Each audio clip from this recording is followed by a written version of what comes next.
آزاد انسان بنو، زندگی بھی آسان گزرے گی، آزادی ہوگی، فکریں کم ہوں گی، ضرورتیں کم ہوں گی، کم پہ گزارا کر سکو گے، حرص کی ضرورت نہیں رہے گی، لالچ کی ضرورت نہیں رہے گی۔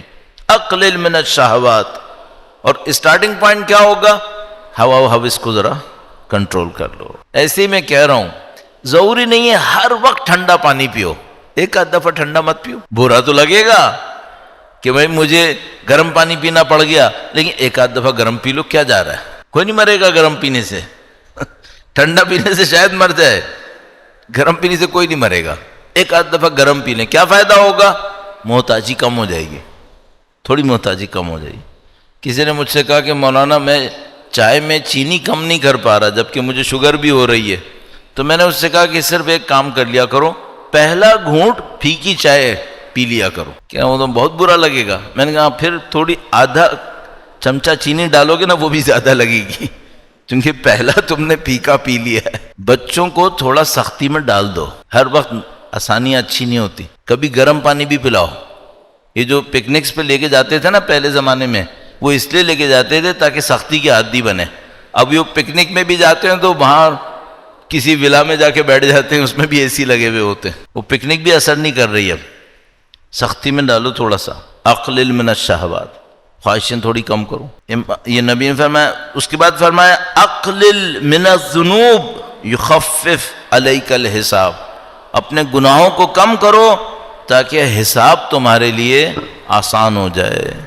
گناہوں کو کم کرو، حساب آسان ہو جائے۔ بہت پرانا ایک وہ واقعہ ہے کہ حضرت ابوذر، میرے خیال میں حضرت ابوذر کا ہی واقعہ تھا، آپ نے بچپن سے سنا ہوگا، ہم لوگ مختلف جگہوں پہ اس کو دیکھتے تھے بچپن میں بھی، کتابوں وغیرہ کے اندر، کہ مثلا کسی نے کہا کہ قیامت کے دن حساب کرنا کیسا ہوگا، تو اس نے کہا کہ ٹھیک ہے، ایک پتھر گرم کر لیتے ہیں، ایک پتھر پہ گرم کرتے ہیں، اور ہر آدمی اس پتھر پہ جا کے بتائے کہ میں نے 24 گھنٹے میں کیا کمایا، کہاں خرچ کیا۔ تو اب جس کے پاس زیادہ تھا وہ ابھی جاتا تھا، پتھر پہ کھڑا ہوتا تھا کہ بولے کیا کمایا، اسی میں پاؤں جلنے لگتے تھے۔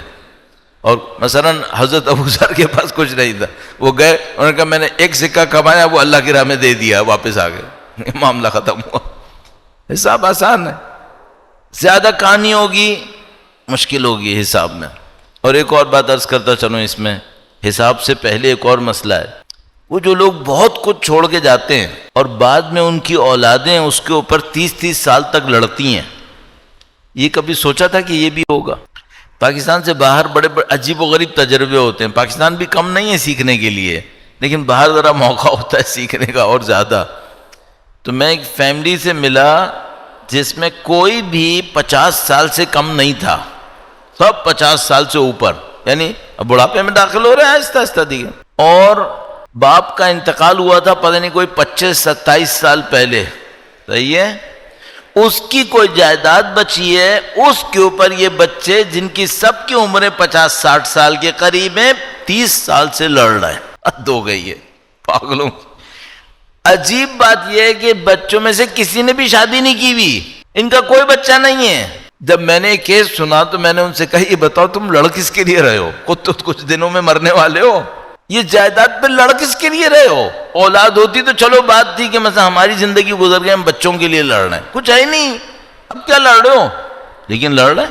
تو یہ بہت کچھ ہونا بہت اچھا نہیں ہوتا، بعض اوقات بڑے مسائل ہوتے ہیں، اب وہ اس میں غلطی کہیں نہ کہیں کمائی میں ہوتی ہے تو پھر یہ مصیبت لے آتی ہے، اپنے لیے بھی عذاب، اوپر نیچے بھی مشکل چھوڑ کے چلے گئے۔ اس وقت بڑا اچھا لگتا ہے کہ آ رہا ہے، لیکن بعد میں جب یہ مصیبت آتی ہے اللہ کے سامنے تو حساب دینا پڑے گا۔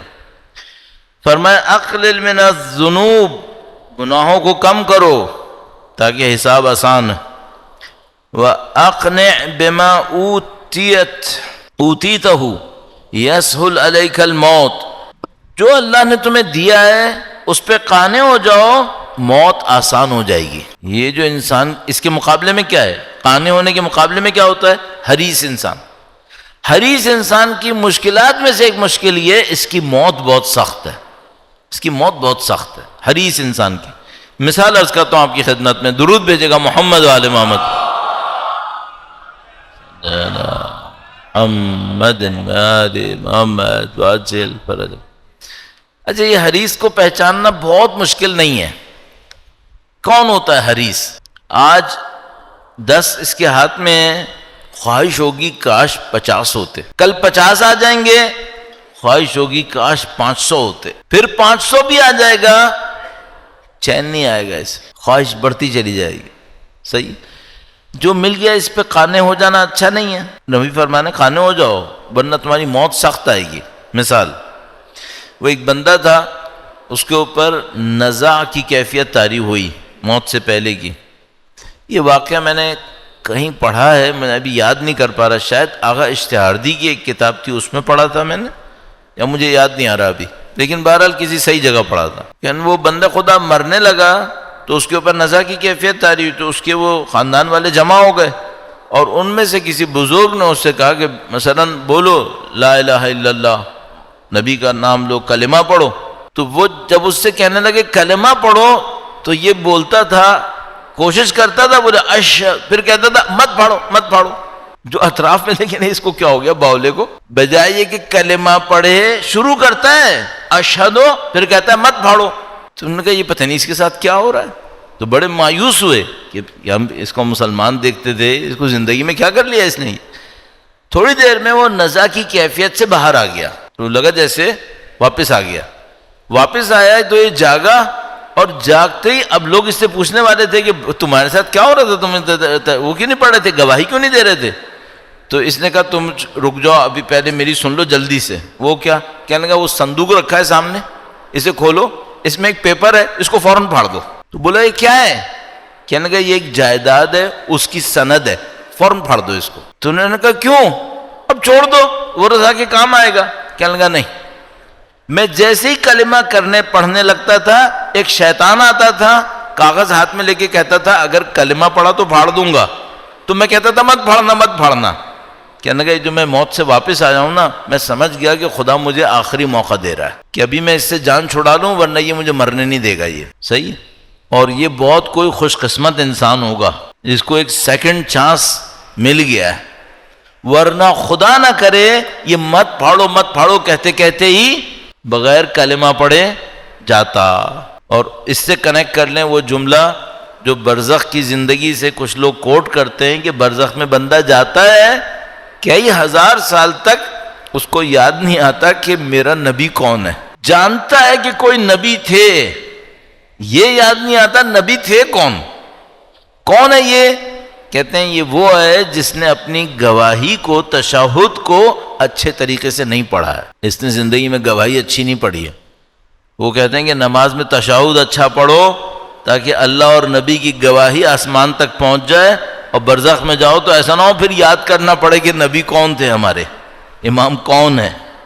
تو یہ اماموں سے رابطہ، نبی سے رابطہ، یہ بہت ضروری ہے.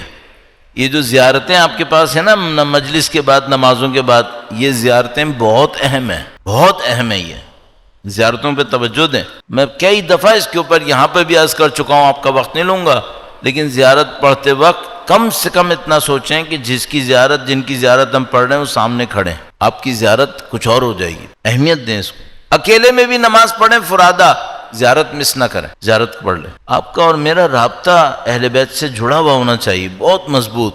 صرف یہ نہیں ہونا چاہیے ہم کسی مجلس میں گئے تو رابطہ تھا، نہیں، دائمی رابطہ ہونا چاہیے، ابدی رابطہ ہونا چاہیے. تو اس کے اوپر اہمیت دیں گے انشاءاللہ. تشہد میں غور کریں. تشہد کا حصہ ہے درود، وہاں سے نبی اور اولاد نبی کا ذکر آئے گا. تو ان تینوں کے اوپر غور کریں. جب اللہ کی وحدانیت، نبی کی نبوت اور درود پہ غور کریں تو اہل بیت کا ذکر. درود بھیجے محمد و آل محمد. محمد عجل